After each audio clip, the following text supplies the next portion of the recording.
I want to change the world. That's what I would tell myself every day just to get through the trials and triumphs of senior year.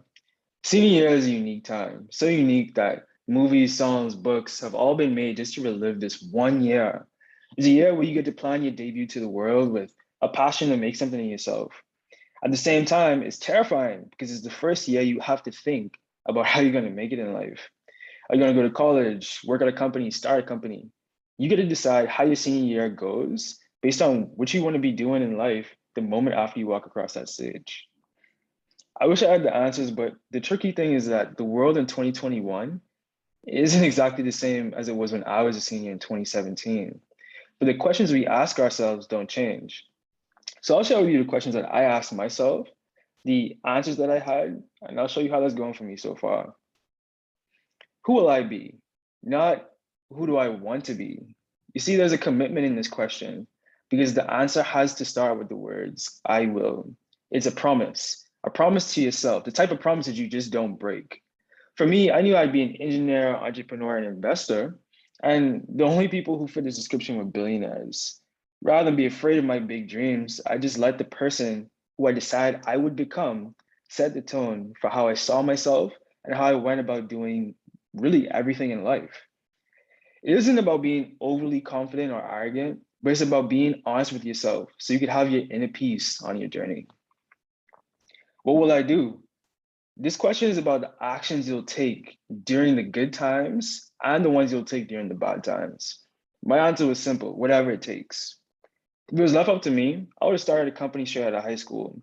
But personally, I knew that for my dreams, college was the next step. So what I did was I started my college applications early, study for exams, even if I didn't see a point in them, and I work on projects that I actually cared about. I said to myself, I'll apply to the top schools and I'll attend one.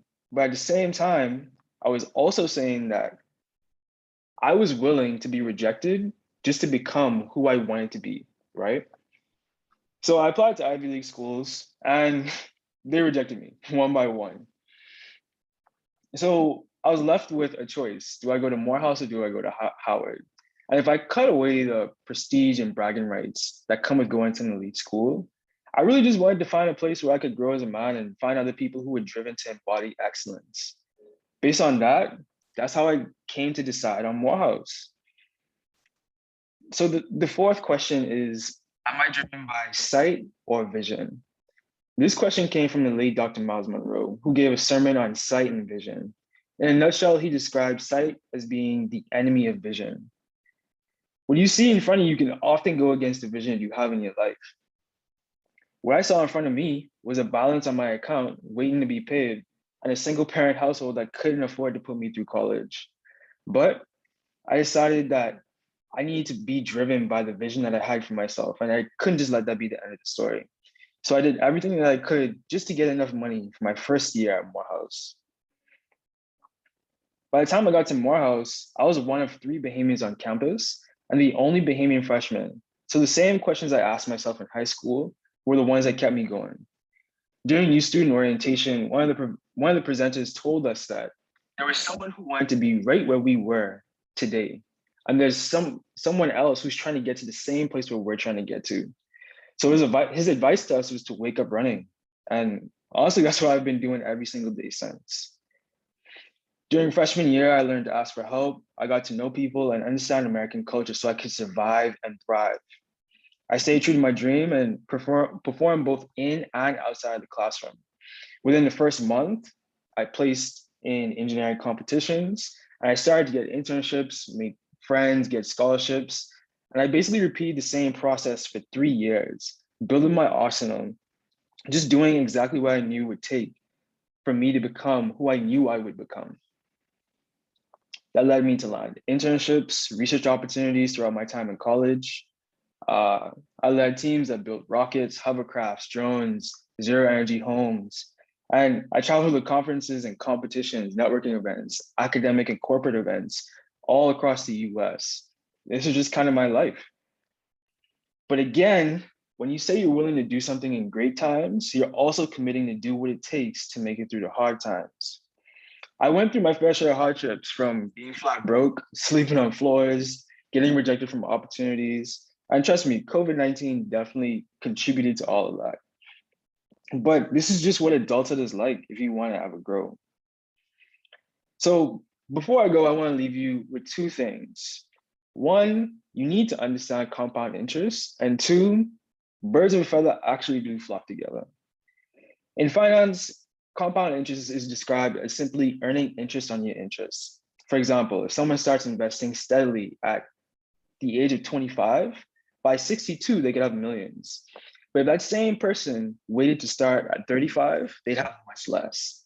So the key is to start early, stay consistent, and play the long game. In life, you can think of it as growth on top of your growth. This picture captures that. Whoever it is that you decide to be, stay consistent with your values and allow your reputation and your work to compound positively.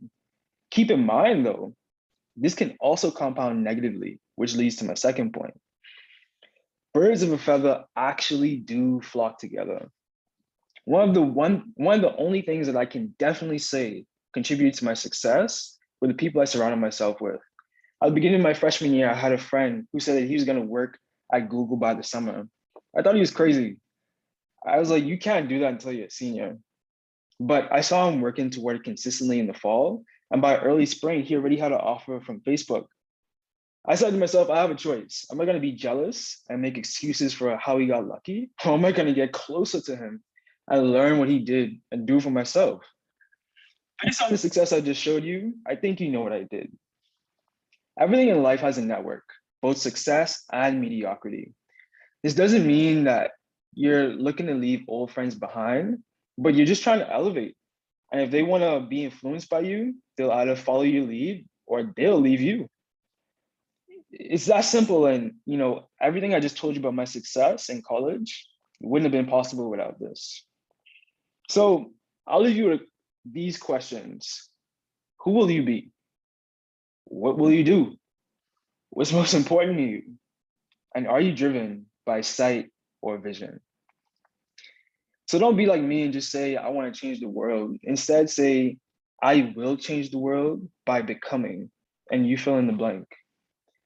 On the journey, don't procrastinate. Don't try to be perfect. Just iterate.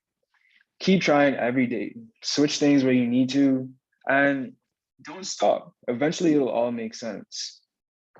I'm Seymour, a 2017 graduate from Aquinas College, and a 2021 graduate from Morehouse College.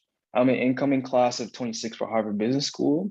And out of college, I'm debt-free. I have multiple six-figure job offers in both engineering and business. And I'll be starting my career as a deep tech investor at a $2 billion firm in Silicon Valley. Congratulations on making it this far. I hope that I've inspired you to keep excellence as your habit, and I'm wishing you good fortune on the journey ahead. Take care.